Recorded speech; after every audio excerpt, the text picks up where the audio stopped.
our next presenter now. Trushali will make a presentation on predatory journals. As a part of research methodology paper, the scholars are making their presentations. On the first day, they will be making on general research methodology. Second day, we will have it on the general area of their specific research area. And finally, on the primary text, the core area in which they are working, they will make their presentations.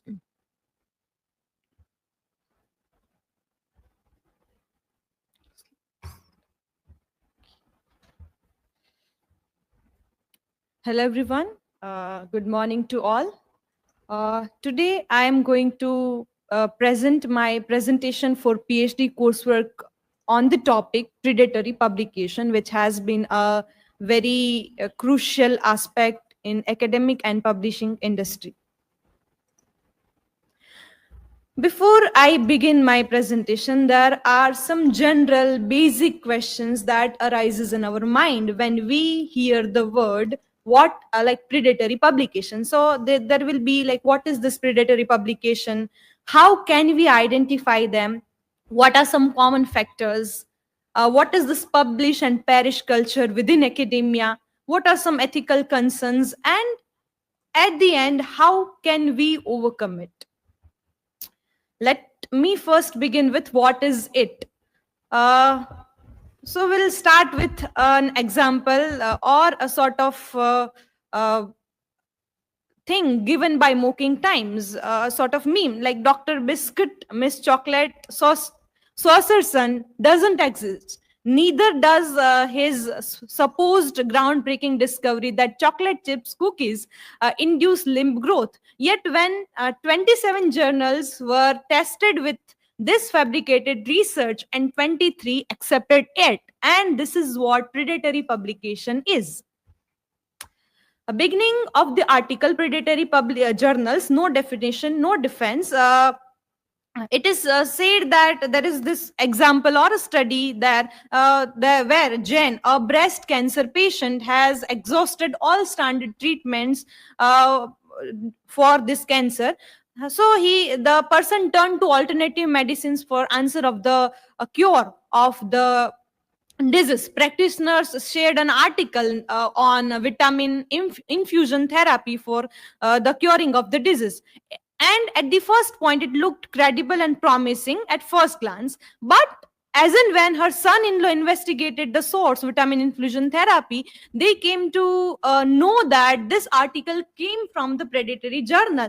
And it was scientifically unvalid, unverified, and the hope was misplaced. As in the science field, if this predatory things, this fake things comes out, it can harm the people, or it can harm their health and their lives.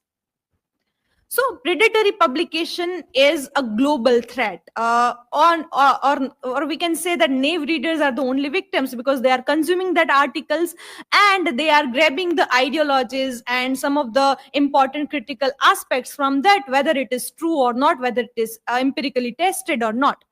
These predatory publications are driven by self-interest, usually financial, at the expense of the scholarship. So scholarship is avoided. There is they sow confusion, promote shoddy scholarship and waste resources. There's this study by the same article, like 43 participants held from 10 countries. They tried to define this predatory publication as they first came to identify this term as dark, deceptive and illegitimate, acting in bad faith, and then they came to this definition of predatory publication.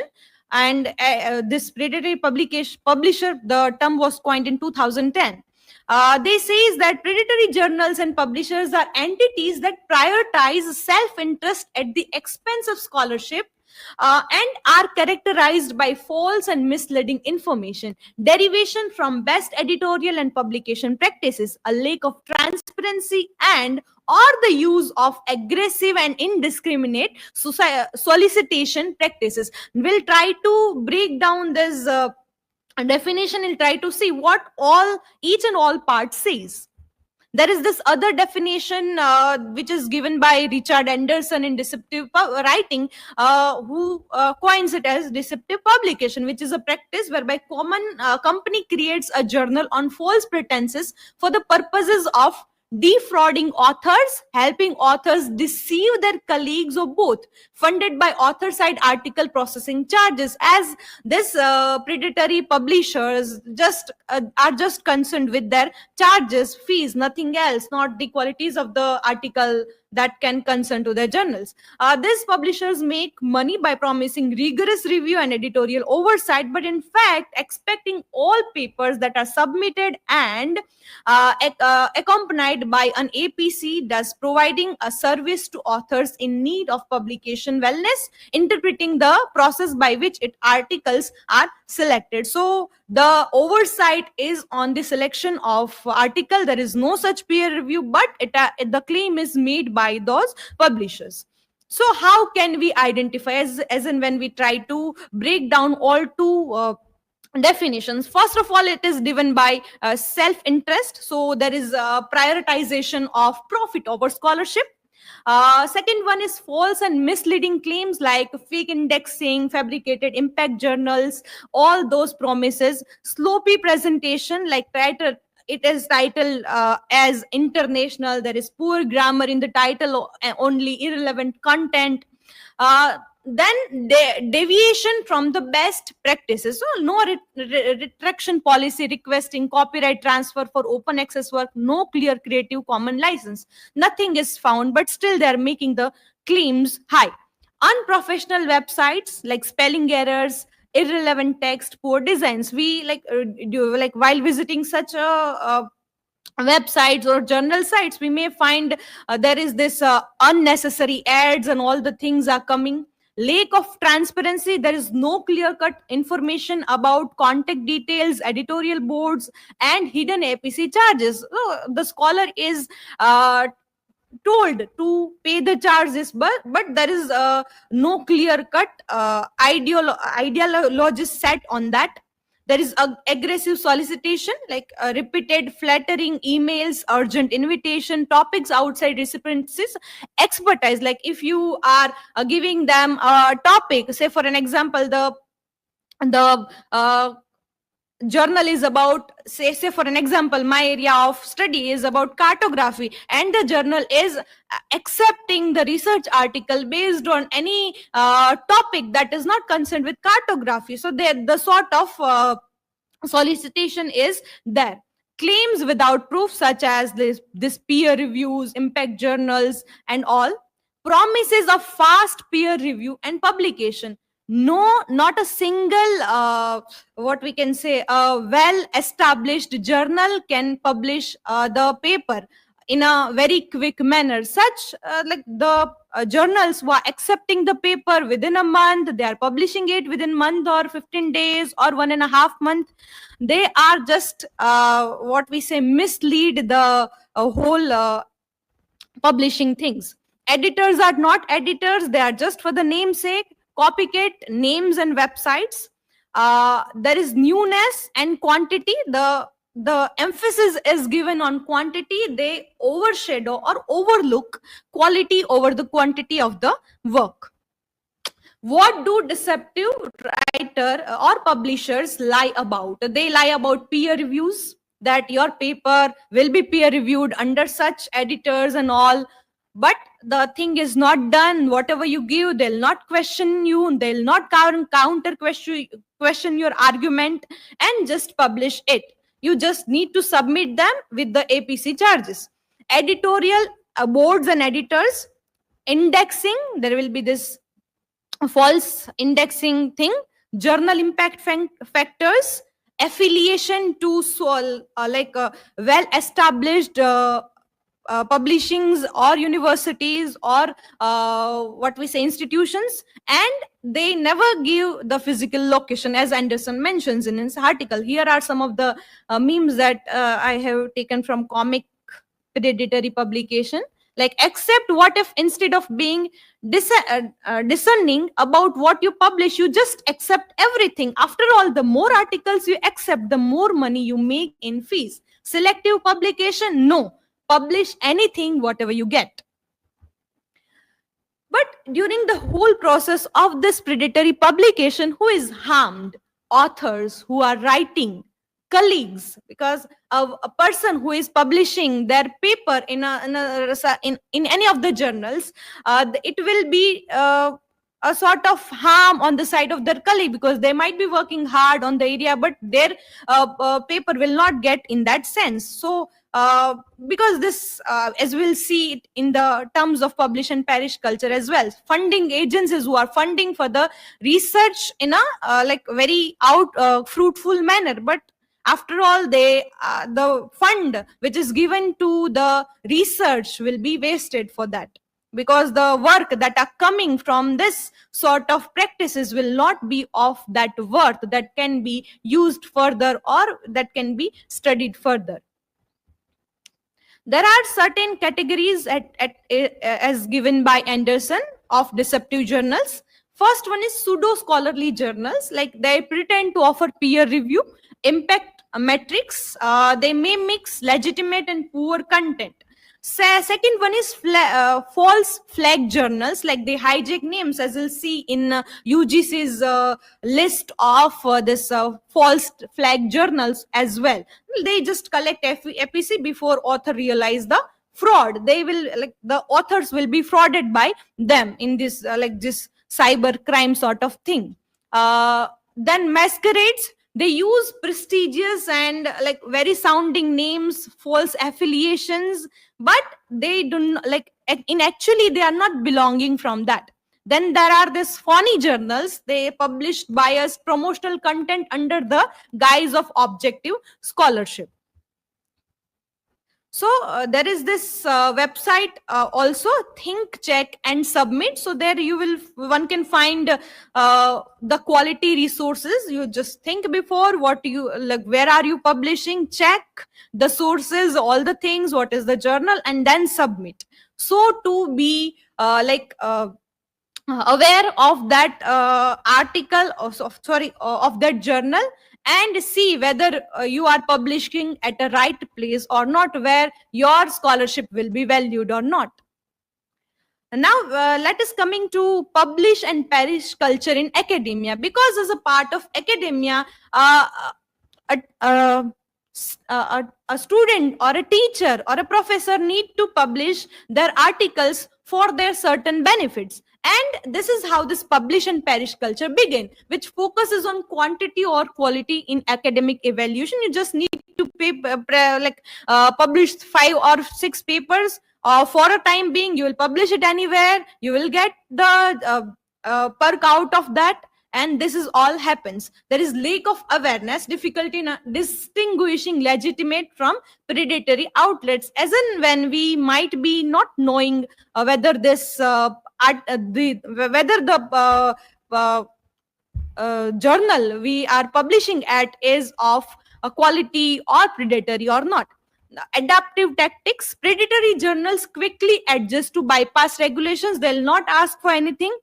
Ease of imitation, like with the new online formats, other business model, it is very much easier to create a false website and just start their publication things. Institutional pressure is the main reason.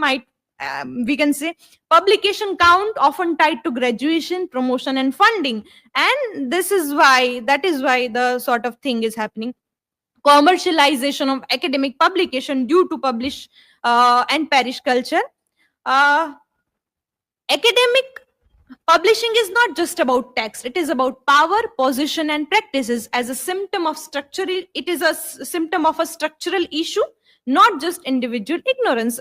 I as being a research scholar, I may think that what the article I am publishing at whatever place will be of use or not, or will it be counted in that way or not. But when we are looking at academia as a whole, we can say that the whole chain is linked like that. So even I sharing my personal experience, people may say that you just publish at this place, you just want to get marks, so there is no need to do that much study. Even in terms of PhD as well, this sort of mentality is prevailing in the academic field. So if people are at in academia, they are talking like this, they are thinking like this gives the rise to this publish and perish cultures, and at the end this is harming the publication and research field. So the overall outcome that is needed by the research will not come out as they are wanted.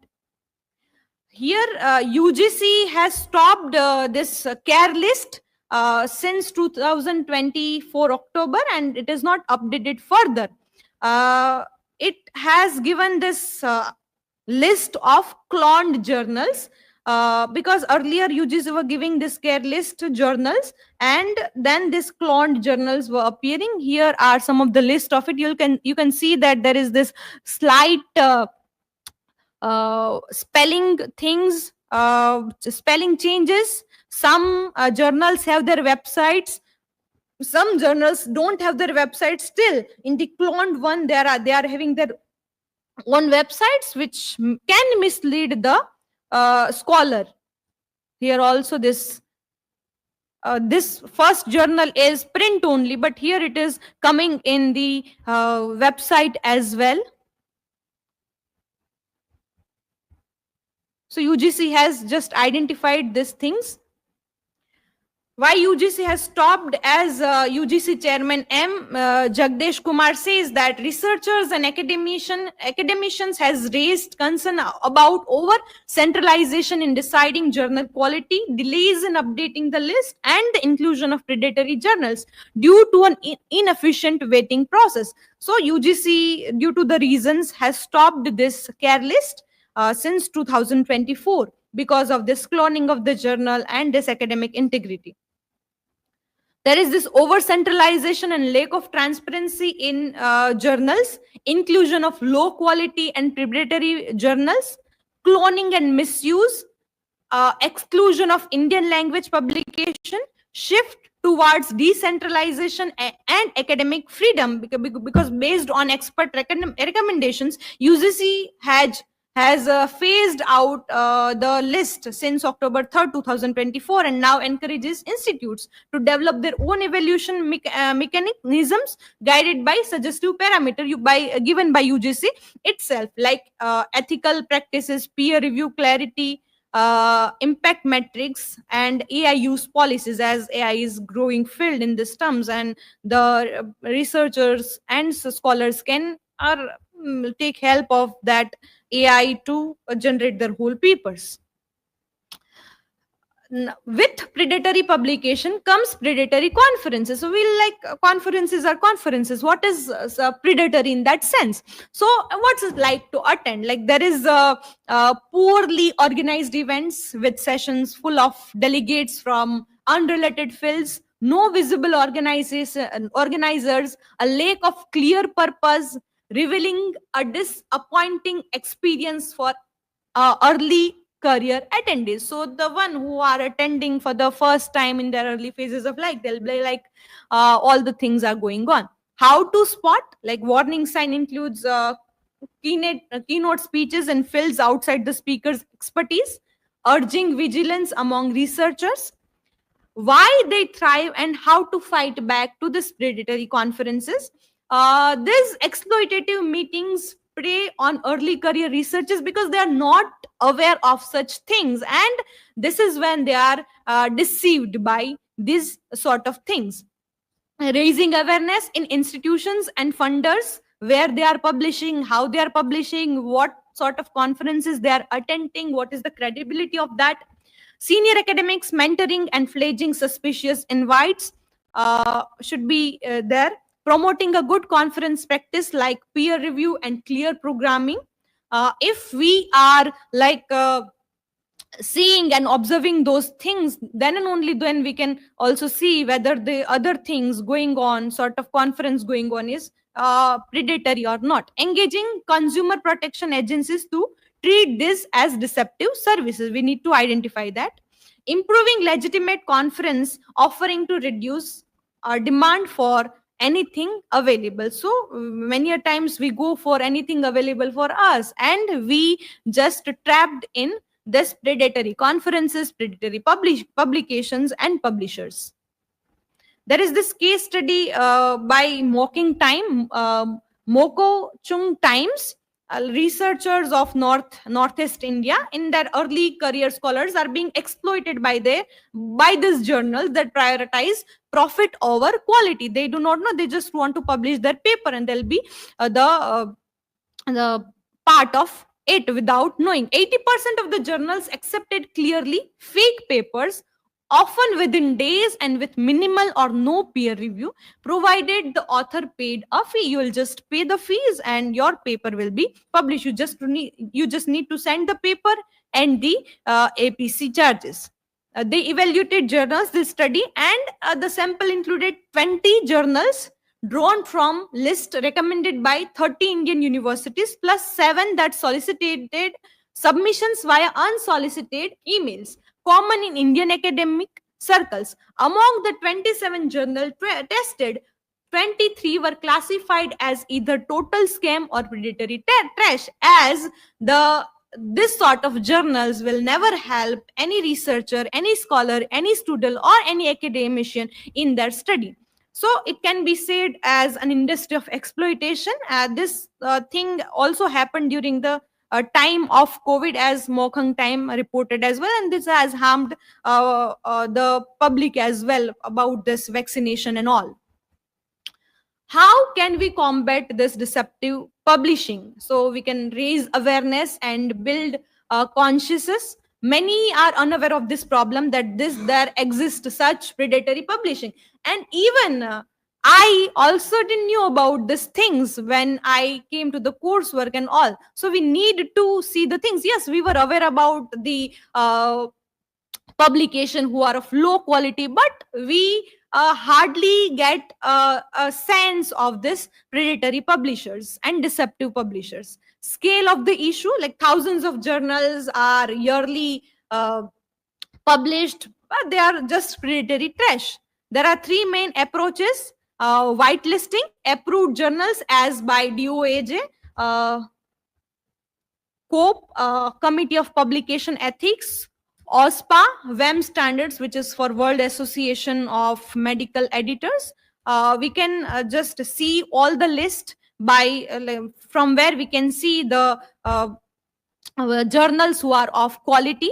Then blacklisting the deceptive list. There is this Beale's list, a list of predatory open access publishers that was maintained by University of Colorado by Jeffrey Bill on his blog Scholarly Open Access. If you will go to this Bell's blog, you will find this predatory journals list. And also there is this Cable's international Cable's list of predatory publications. So you can blacklist all those journals for your further publication in that sense.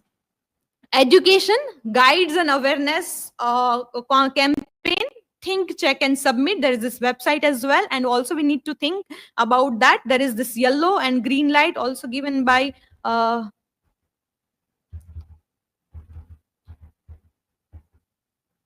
yes, Padma Lochana.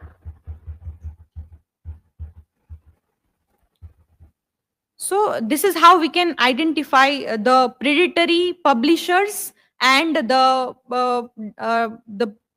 quality journals in that sense. So there are this proposed reforms by Grudwins, which is about third-party audits. We need to check these websites of COPE and DOAJ. We need to verify those journalists, whether it is listed there or not. Shift in university politics, like focus on quality over quantity of the publications.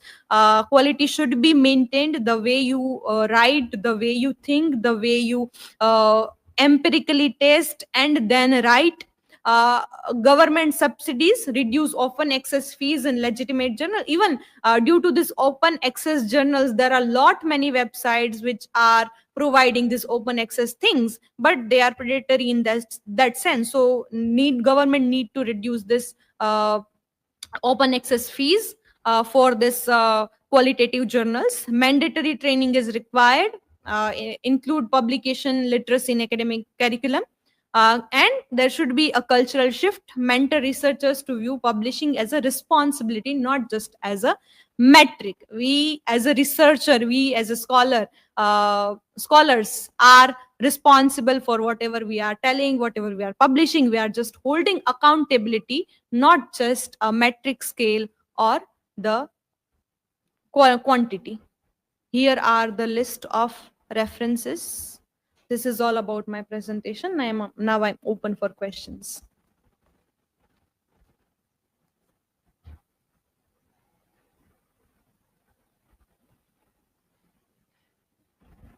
Okay, Trushali. My question is, do you think that stricter institutional guidelines could significantly reduce the problem, or would it just push the predatory journal to adapt? Like if we see, there are many universities where they are giving their standard lines that scholars need to publish in such journals only. So they are just identifying institution only. They are identifying the list of journals which are of quality, and they are asking scholars to publish in that journals, so the quality of the journals can be maintained. So obviously it is very much it is very much important for institutions to set a certain guidelines to reduce this problem. It will if such practices can be taken by the institution, it can reduce this danger of predatory publications, and the naive scholars, readers can be escaped from such predatory publications.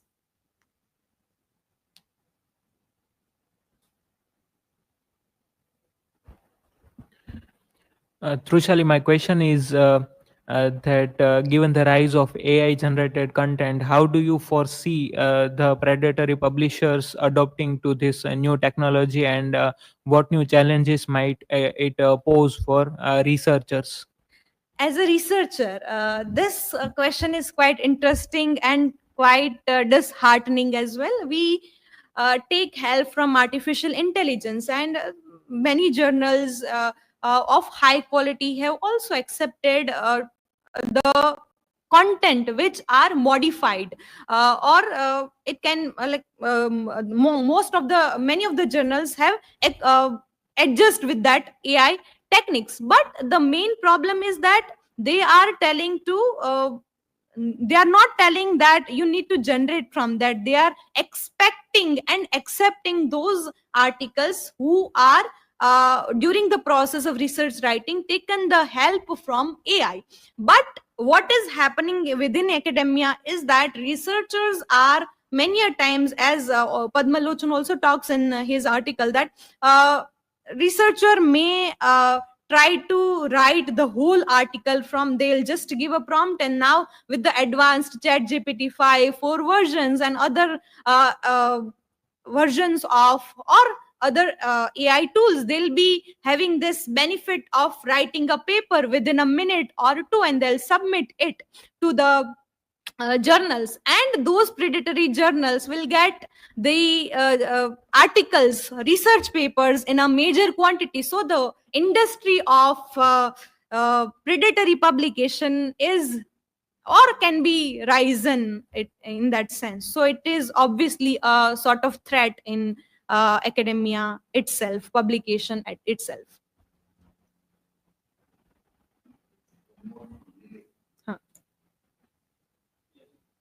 This question, but I think you have already answered that. But let's go. Since many institutes promotes publishing in peer-reviewed journals, how can a newcomer ensure a journal claiming peer-reviewed is a genuine one?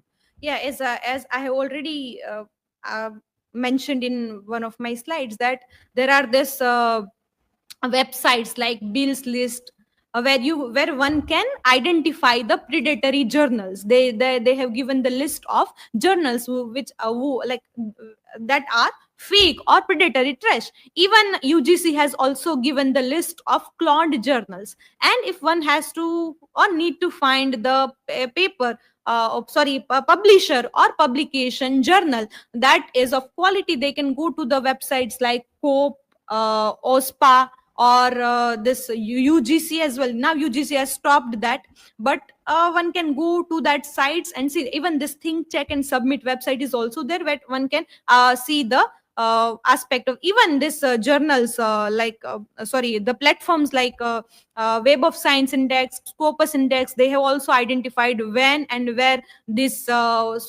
journal has been under their domain, and when they have stopped, and all the things are given. So like if a newcomer need to ensure the thing, they need to check those websites where can they find whether the like a journal that they are publishing their research paper or article is of quality or not, genuine or not.